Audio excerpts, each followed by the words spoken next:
Então, é preciso fazer o tema de casa e saber onde você está colocando dinheiro. Enquanto você não sabe onde você está colocando dinheiro, ou às vezes não tem alguém para te auxiliar nisso, né? Um assessor de investimentos, que é alguém que você confie, fique naquilo que você conhece, né?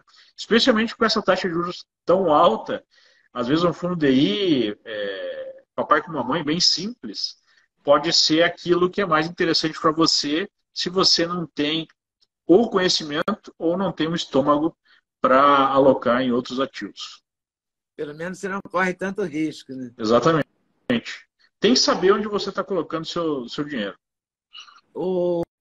Eu tenho lido também algumas pessoas ligadas ao mercado financeiro falando compre dólar e tal. Está todo mundo muito assustado, né? O cara que tem 2 apartamentos quer vender um para colocar o dinheiro fora do Brasil. E outro dia, uma pessoa que mora fora do Brasil me contou que foi mandar um dinheiro para fora.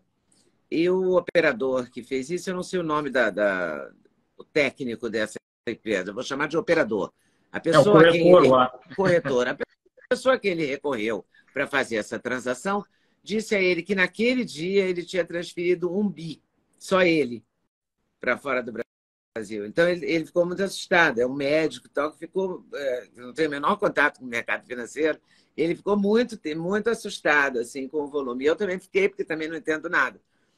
Você não fica, você acha que esse fluxo de dinheiro que está saindo é mais ou menos normal, assim, é Não, natural, é do medo eu, mesmo da eu, economia? eu posso dar um relato, né, do que eu tenho recebido assim, de informação, pedido dos meus clientes desde as eleições. Né?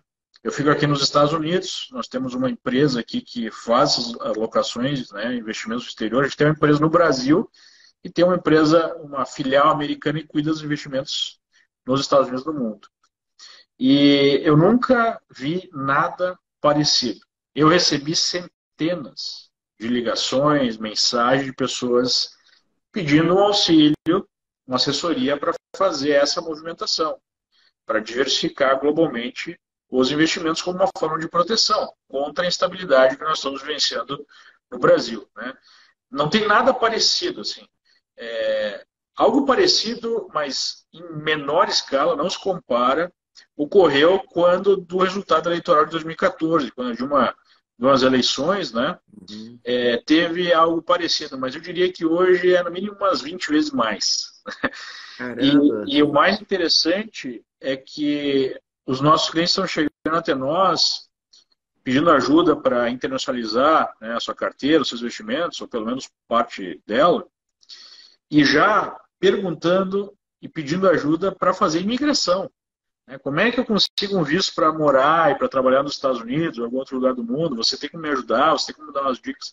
Então não é só assim o envio dos recursos para fora, é o interesse de sair do país. Né? Eu nunca vi nada parecido.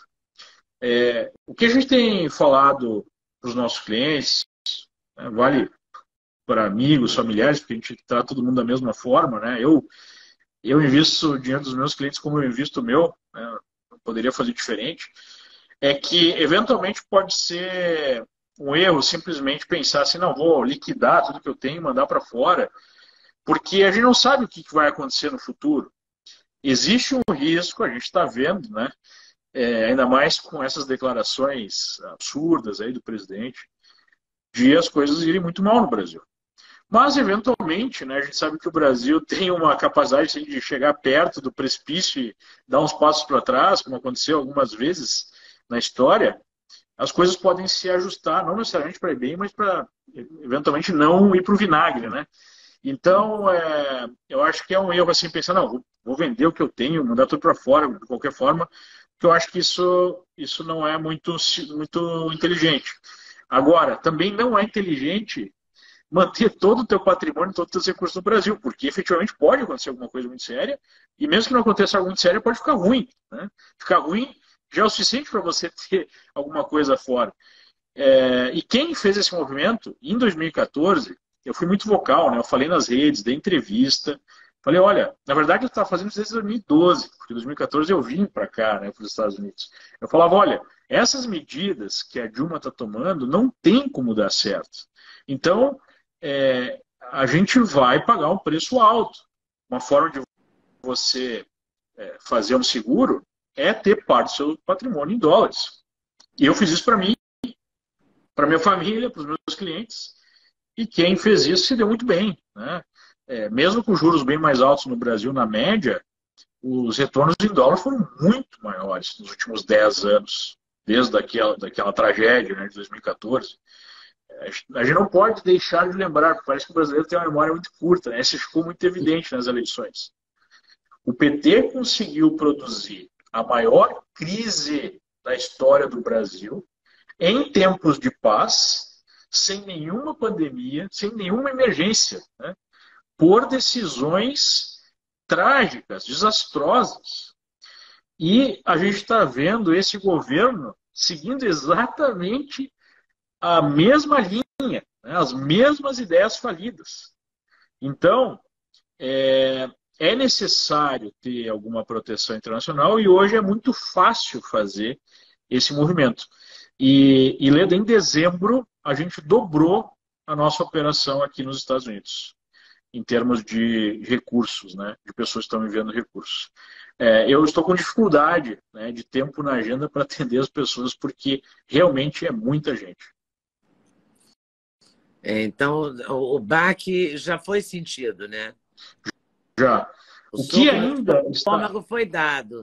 Agora é como é que você vai lidar com as consequências desse soco, né? Porque você imagina o seguinte, essas pessoas que estão enviando recursos são as pessoas que efetivamente produzem prosperidade no Brasil. São os empresários, são os empregados de ponta, gestores de ponta nas organizações. Se essas pessoas estão tirando o pé, estão fazendo menos investimentos, estão mandando seu dinheiro para fora, estão até pensando em sair do país, o que vai acontecer com o país? Só por conta disso, não precisa nem olhar para o resto. O que ainda está segurando as coisas é o seguinte, número 1, ainda há na Faria Lima, entre os banqueiros, pessoal de mercado, grandes gestores de fundos, a expectativa que essa postura do presidente não passe de retórica. Porque enquanto o presidente está falando, né, essas bobagens todas, os seus ministros estão sistematicamente, eu já ouvi relatos, não foi nem de um, nem de dois, nem de três, grandes empresários aí da Faria Lima, estão se reunindo com esses grandes investidores dizendo, olha, calma, nós não vamos colocar os pés pelas mãos, nós vamos seguir o pragmatismo, né, vamos ser fiscalistas, as contas não vão explodir, então, calma. O presidente está fazendo aí um ato, uma sinalização para a base política dele, mas não vai acontecer nada disso. E muitos deles ainda acreditam nisso. E número 2, ainda está entrando muito investimento de estrangeiro, porque os investidores estrangeiros acreditam em parte na imprensa global que trata o Lula como uma espécie de Nelson Mandela, né? E o Bolsonaro como, de fato, uma ameaça à democracia. Então, as coisas no Brasil estariam voltando ao normal, seria um momento de investir, porque está muito barato, né? As ações brasileiras estão relativamente baratas, dependendo de como você enxerga, até porque faz 10 anos que o mercado não vai para lugar nenhum. E agora seria o momento do Brasil retomar o seu crescimento. Nas últimas semanas, 2 ou 3, tem mudado um pouco essa percepção. Mas isso ainda mantém o mercado, o câmbio pelo menos, estabilizado. O mercado de bolsa deu uma caída forte, deu uma pequena recuperada, mas o mercado de juros ainda está muito alto, né? Os juros estão muito altos, mas não saíram do controle, digamos assim. Então, eu acho que a gente ainda está numa situação interessante para fazer essa diversificação internacional, porque ainda há uma certa estabilidade. Se, de fato, a política econômica será mais pragmática ou não, ainda temos que ver, né? Essa equipe tem que provar isso. Só o tempo, né? E ainda tem um outro problema, porque o Brasil, isso ninguém honesto pode negar, tinha um Dream Team na economia. Né? Começando pelo Paulo Guedes, segundo e terceiro escalão, eram profissionais de altíssimo gabarito. E um desses banqueiros ele falou, olha, mesmo que o Haddad lá, né, que na verdade é um professor de filosofia, não é um economista de fato, um socialista, na verdade, mesmo que ele tenha a melhor intenção do mundo, vamos acreditar nisso por um momento, a equipe foi desfeita. Então é um buraco negro hoje na Fazenda. As pessoas que estão lá ou são medianas, na melhor das hipóteses, tirando um ou outro que pode, né, ser aí craque, sabe o que está falando e fazendo, mas no segundo e terceiro escalão não há falta de gente para trabalhar, porque muita gente não quer nem se meter nesse governo. Então é um problema até de capital humano, né? Mesmo que a intenção seja essa. Oi pessoal, tudo bem? Passei aqui para avisar que o meu sexteto de suplementos, os queridinhos da Leda, já tem um link especial, então você compra direto, numa tacada só, o sexteto. Ah, sim, você pode acrescentar colágeno, você pode acrescentar melatonina, tudo depende da sua escolha, mas dormir bem é o melhor negócio, pode acreditar em mim. Vale conferir com certeza. Gostou do corte que você acabou de ver? Vale a pena conferir com certeza, né? Então vai conferir muitos outros cortes no canal de cortes Leda Nagli. É claro que a entrevista completa você vai conferir no YouTube Leda Nagli, canal Leda Nagli do YouTube, você não pode perder de jeito nenhum. Valeu, tô te esperando, hein? Vem nessa!